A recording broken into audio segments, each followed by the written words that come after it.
कैलाशपुरा नाम का एक गांव था। कैलाशपुरा गांव की सबसे खास बात ये थी कि गांव एकता का प्रतीक था। दूसरे गांव और कस्बों के लोग कैलाशपुरा की एकता की मिसाल दिया करते थे, लेकिन कुछ समय से कैलाशपुरा गांव के लोग बंजरपन और बारिश न होने के कारण बहुत ही चिंतित थे। इस नदी में एक बूंद भी पानी नहीं बचा है। कुएं सूख गए, नदी सूख गई। हैंडपंप से तो 3 घंटे चलाओ तो एक बूंद पानी आता है। इस नदी को देखकर तो मुझे प्यास लग रही है। इसीलिए मैं कह रहा हूँ कुछ दिनों के लिए हमें शहर जाना चाहिए। कम से कम वहाँ 2 वक्त के खाने का इंतजाम तो हो जाएगा। शहर जाएं तो जाएं कैसे? हमारे पास उतने पैसे भी तो नहीं हैं। शहर यहीं पास में ही थोड़ी ना है। बैलगाड़ी, ट्रेन और कई सारे वाहनों का किराया भी बहुत ज्यादा हो गया है। तुम भी सही कह रही हो भाग्यवान। अब हमारा कुछ नहीं हो सकता। चलो गांव की तरफ जाकर देखते हैं। गर्मी से प्यास के मारे ऐसा लग रहा है समुद्र का पानी ही पी लूं। अरे मुरारी, ये कैसी बातें कर रहे हो? समुद्र का खारा पानी कोई कैसे पी सकता है भला? और क्या करूं हीरा भाई, गर्मी के मारे हालत तंग है। हमें इस चीज के ऊपर ना काम करना होगा, वरना हमारे गांव के बच्चे बूढ़े सबके प्राण संकट में आ जाएंगे। हमें चलकर गांव के चबूतरे में बैठे पंडा बाबा को ये समस्या बतानी चाहिए। वहां जाकर हमें कुछ ना कुछ उपाय तो मिल ही जाएगा। तुमने ठीक कहा, हमें वहां चलना ही चाहिए। हीरामणि और उसकी पत्नी मुरारी के साथ मिलकर उसके गांव के सबसे बूढ़े पंडा बाबा के पास जाते हैं। बाबा जी की जय हो। पंडा बाबा उनसे कहते हैं, कहो, तुम सबका यहाँ किस काम से आना हुआ? वैसे तो कोई भी मेरे आसपास नजर नहीं आता। वो क्या है ना कि हम आपसे ये जानने आए हैं कि हमारे गांव की पानी की समस्या कब ठीक होगी। तुम अब आ रहे हो जब सब खो गया, जब बीती बीत चुकी है। हम कुछ समझे नहीं महाराज, आप क्या कहना चाहते हैं? खुलकर कहिए ना। सारे गांव वालों को इकट्ठा करो और चलो मेरे साथ। लगता है ये बाबा प्यास के चलते पगला गया है, बहकी बहकी बातें कर रहा है। पंडा बाबा सारे गांव वालों को लेकर गांव के सबसे पुराने सूर्य देव के मंदिर में जाते हैं और वहां जाकर कहते हैं, ये देखो, तुम गांव वालों में से कोई भी नहीं जानता कि सूर्य देव की मूर्ति कहाँ गई। बाबा के इतना कहते ही सब मूर्ति की तरफ देखते हैं और उन्हें वहां पर कोई भी सूर्य देव की मूर्ति नजर नहीं आती जो पहले हुआ करती थी। ये कैसे हो सकता है? मैं तो पिछले महीने ही यहाँ पर आया था, तब तो मूर्ति यही थी। क्यों भाग्यवान? जी, आपने सही कहा। पता नहीं ये कैसे हो गया। मूर्ति मंदिर में ना होने से ऐसा क्या हो गया? बाबा, आप बातों को घुमाए ना और सीधे सीधे बता दें कि बात क्या है। तब बाबा ने सारी बातें गांव वालों को बताई। तुम सबको याद होगा, महीने भर पहले शहर का एक व्यक्ति यहाँ पर घूमने आया था। जी बाबा, मुझे अच्छे से याद है और वो मंदिर में ही रुका हुआ था। वाह, ये मंदिर तो बहुत पुरानी लग रही है। अगर मैं इस मंदिर की मूर्ति को बेच दूं, तो मैं रातों रात धनवान हो सकता हूँ, लेकिन इसके लिए मुझे बड़ा सा षड्यंत्र रचना होगा। शहरी व्यापारी शहर के कुछ चोरों को पैसे देता है और उन्हें मंदिर की मूर्ति चुराने के लिए कहता है। चोर आकर रातों रात मंदिर से सूर्य देव की मूर्ति चुरा कर ले जाते हैं। तुम गांव वालों को शर्म आनी चाहिए कि तुम्हारे नजरों के सामने खुलेआम चोरी हो गई और तुम समझ नहीं पाए। धिक्कार है ऐसे भक्तों पर। बाबा, मैं अब भी समझ नहीं पाया कि बात क्या है। उस मूर्ति से गर्मी का क्या लेना देना? सूर्य देव की मूर्ति जब तक गांव में थी, गांव खुशहाल और मंगल पूर्वक अपना जीवन जी रहा था। मूर्ति चोरी होने की वजह से ही इतनी सारी दिक्कतें हमारे गांव में हो रही हैं। ठीक कहा हीरामणि ने। जब तक वो मूर्ति अपने सही स्थान पर नहीं होगी, तब तक ये दिक्कतें बढ़ती ही रहेंगी और उस व्यापारी के छल का परिणाम उसे स्वयं मिल जाएगा। हीरामणि और मुरारी, तुम दोनों शहर जाकर मूर्ति ढूंढो और उसे इसी जगह पर फिर से स्थापित करो। आपका हुक्म सर आंखों पर। हम तुरंत ही शहर के लिए रवाना हो रहे हैं। भाग्यवान, तुम कुछ खाना बांधकर हमें दे दो। हम आज ही शहर के लिए निकलेंगे। बाबा की बात सुनकर मुरारी और हीरामणि शहर जाने के लिए तैयार हो गए। सारे सामान लेकर वो शहर के लिए निकल गए। पूरे 2 दिन बाद वो शहर पहुँचे। तब हीरामणि ने कहा, इतने बड़े शहर में हम उस व्यापारी को कहाँ ढूंढेंगे? सिर्फ तुमने ही उसे देखा है, मुझे तो पता भी नहीं है कि वो कैसा दिखता है। शैतान हमेशा अंधेरे में नजर आता है। वहाँ देखो, कई सारी गैर कानूनी दुकानें और कई सारे अवैध व्यापार का प्रकोप है। वहाँ चलो। मुरारी और हीरामणि उस अवैध जगह पर जाते हैं। तब उन्हें एक आदमी गेट पर ही रोक लेता है। अरे अंदर कहाँ जा रहे हो? अंदर जाना मना है। अरे हम व्यापारी साहब के लिए एक बेशकीमती तोहफा लेकर आए हैं। पहले बताना था ना कि मालिक के दोस्त हो। चलो अंदर जाओ, सीधे सीधे जाना, यहाँ वहाँ मत जाना। हीरामणि और मुरारी दोनों उस घर के अंदर गए और वहाँ जाकर देखा कि घर के अंदर एक छोटा सा तालाब है, जिसके अंदर कई सारे बेशकीमती मूर्तियाँ रखी हुई है और वो शहरी व्यापारी फोन पर किसी से बात कर रहा है। दोनों छुपकर उसकी बातें सुनने लगे। साहब, आज आप आ रहे हो ना? मैंने मूर्तियों को छुपा कर रख दिया है अपने ही घर में। किसी को कोई भी शक नहीं होगा। आप शाम तक आ जाइए और पैसों का बक्सा लेकर आइएगा। उस शहरी की बात सुनकर हीरामणि और मुरारी डर गए और उस घर से बाहर चले गए।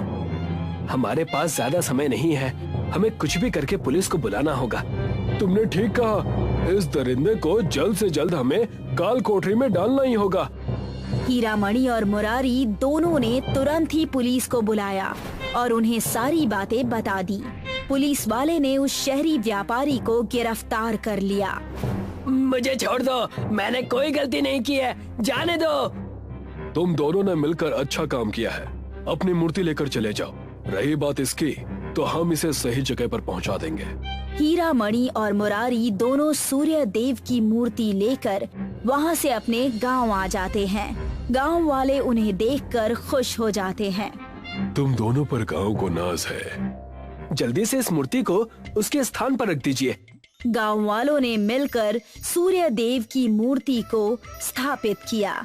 जैसे ही वो मूर्ति अपने असली स्थान पर पहुंची, सूर्य देव प्रकट हो गए और कहने लगे, मैं तुम सबकी भक्ति से प्रसन्न हुआ, इसलिए मैंने तय किया है कि इस गांव में सूरज से बारिश होगी। अब से तुम सब गांव वालों को किसी भी बात की चिंता नहीं होगी।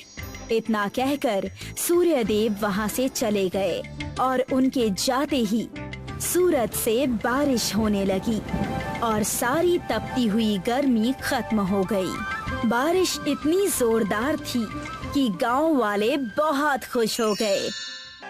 समस्तीपुर नाम का एक गांव था। वहाँ एक राजा अपने प्रजा के साथ खुशी खुशी रहता था। राजा की एक गलती के कारण राजा को एक श्राप मिल गया था। राजा देर रात शिकार से घर लौट रहे थे। जोरदार तूफान और बारिश से घायल होकर राजा अपने राज्य समस्तीपुर में पहुँचे। राजा को इस हालत में देखकर उनकी पत्नी विद्या और उनके बेटे इंद्र दोनों घबरा गए। आपकी ये हालत कैसे हुई? आप तो शिकार से आ रहे थे ना? मैं कुछ बताने की हालत में नहीं हूँ। जल्दी से वैद्य जी को बुलाओ। बेटा इंद्र, आप जाकर सेनापति के साथ वैद्य जी को लेकर आइए। राजा को देखने के लिए बहुत दूर से एक महान वैद्य जी आए। वैद्य जी, आप हमें बताइए कि महाराज को क्या हुआ है। सच कहूँ तो घबराने की बात है। राजा को जंगल में शाप लग गया और उसने दूषित पानी पी लिया और उसी दूषित पानी की वजह से इनकी ये हालत हो गई है। इनकी हालत तो बहुत ज्यादा गंभीर है। राजा की हालत जैसे जैसे खराब हो रही थी, प्रजा में परेशानी उतनी ही बढ़ रही थी। प्रजा बिल्कुल खुश नहीं थी।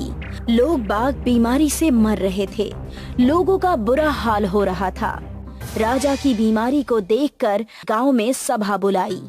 लगता है राजा अब हमारे बीच नहीं रहने वाले, इसलिए राजगद्दी हमें उनकी धर्म पत्नी विद्या जी को सौंपना होगा।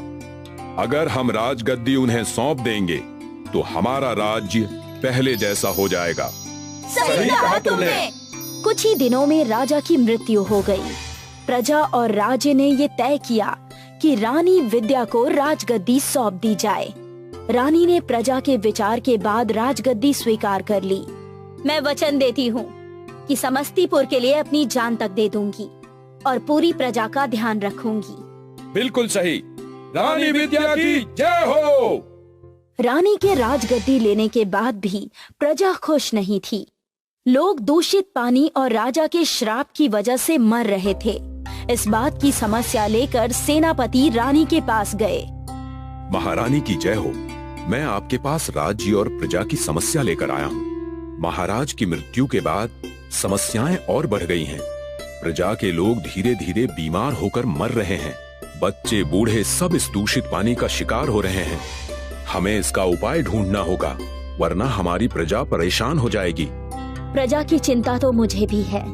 मैंने इस पर बहुत विचार किया, लेकिन इसका कोई उपाय हमें नजर नहीं आ रहा है। हमें इस बीमारी का इलाज वैद्य जी से पूछना होगा। राज्य के सबसे पुराने वैद्य और पंडित भी वही हैं। सेनापति दरबार में अपनी समस्या सुना ही रहे थे कि रानी के बेटे इंद्र की चीखने की आवाज आई। सारे लोग तेजी से भागकर वहां गए और वहां जाकर देखा तो राजकुमार इंद्र की तबीयत बहुत खराब हो गई थी। क्या हो गया बेटे?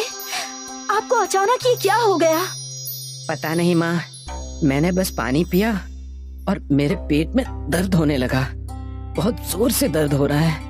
सेनापति तभी वहाँ पर वैद्य जी को लेकर आए।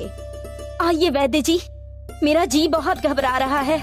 देखिए ना, हमारे बेटे को क्या हो गया है। वही जो महाराज को हुआ था। महाराज के शाप के कारण पूरा गांव सजा भुगत रहा है। अगर उन्होंने उस दिन पाप नहीं किया होता तो हमें आज ये सब ना देखना पड़ता। कैसा पाप? आखिर हुआ क्या था उस दिन? महाराज जंगल में शिकार करने गए थे। वहां पर उन्होंने एक पवित्र पेड़ देखा और महाराज ने उस पेड़ को अपने आदमियों से कटवाकर गलती कर दी। वो पेड़ कोई और नहीं, स्वयं प्रकृति की देवी थी। उन्होंने राजा को शाप दे दिया। आज तुमने मुझे काटने की कोशिश की है। देखो, अब तुम कैसे पछताओगे। तुम और तुम्हारा राज्य, कोई नहीं बचेगा। मैं काली बर्फ बनकर तुम्हारे परिवार और राज्य को नष्ट कर दूंगी। इस चीज का कोई उपाय, कुछ तो उपाय होगा, वरना मैं अपने पति के साथ साथ अपने बेटे को भी खो दूंगी। इसका एक ही उपाय है। उस वन में जाकर 200 पेड़ राजघराने के सदस्य को लगाने होंगे। तब जाकर ये काली बर्फ की बारिश रुकेगी और पानी स्वच्छ हो जाएगा, वरना ऐसे ही मौतें होती रहेंगी। मैं जाऊंगी। मैं अपने प्रजा के लिए कुछ भी करने को तैयार हूँ। जैसे ही वैद्य जी उपाय बता रहे थे, पूरे समस्तीपुर में काली बर्फ की बारिश होने लगी। समस्तीपुर गांव में बर्फ ही बर्फ थे। हर जगह काले काले बर्फ। लोगों के घरों में, खेतों में, हर जगह काली बर्फ की बारिश होने लगी। ठंड के कारण लोग गांव छोड़कर जाने लगे। राजकुमार इंद्र की तबीयत और भी खराब हो गई। महारानी, मैं आपके साथ चलूंगा। उस वन में जाकर मैं आपकी मदद करूंगा और आपका ध्यान भी रखूंगा। मेरी मदद से शायद काम आसान हो जाए और प्रजा का भला हो जाए।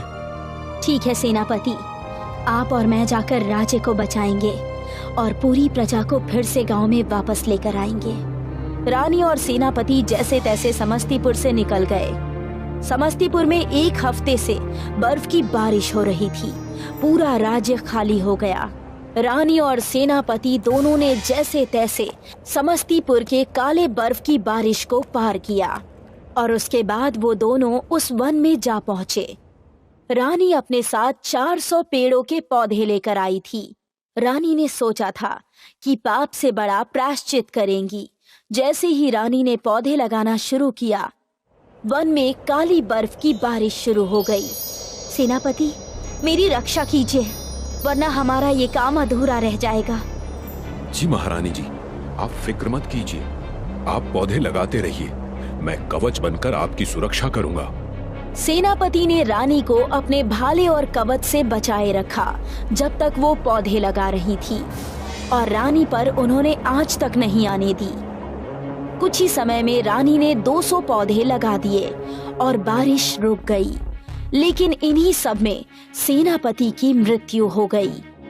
रानी अपने राज्य में वापस जाके ये सारी बातें अपने प्रजा को बताई, और जो भी समस्तीपुर छोड़कर चले गए थे वो लोग भी वापस आ गए और खुशहाल जिंदगी जीने लगे।